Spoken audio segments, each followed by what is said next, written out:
Hi, this is Quinn with Impeccabilities powered by Kaizink, and today I'm going to show you how to determine PMS colors for DTF, DTG, and screen print jobs. So sometimes when we receive art, the PMS colors will already be called out.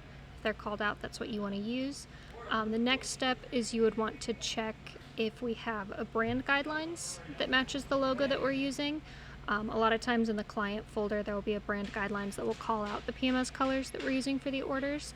If neither of those things apply, then we can go in and we can determine the PMS colors in the order. So what you're going to want to do is you're going to want to make sure that you've got the PMS library loaded into your Illustrator. If you don't, here's how you add it. So you're going to open your swatches, and then you're going to come here to Swatch Library menu, then you're going to click on Other Library all the way at the bottom. Then you're going to go into Kaizink Design, then you're going to go to Illustrator Settings, Swatches, and then Freetone. You're just going to open that up, and that will give you access to the Pantone color library. So now that we've got this loaded in, now we can start to determine our colors. So looking at this art, we know it's a 2-color art, and one of those colors is black. So what we're going to do is we're going to use our direct selection tool over here on the left, and I'm just going to pick one of those black pieces here. Then I'm going to come up to the top to select same fill color so that we can replace all of this at the same time.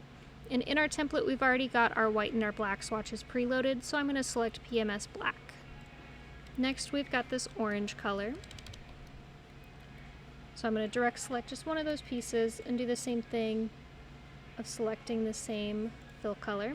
So now we've got all of that orange selected. Now we can come up here to the recolor artwork. And I'm going to click on Advanced Options.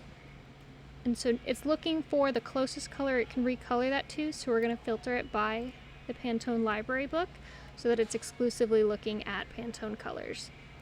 So now we can see that that's the color we want, so we're going to hit OK. And that's going to add that to our library sheet in here.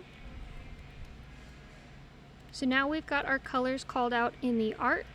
The next thing we're going to want to do is we're going to want to put them on the proof. So we've already got our black and our white over here.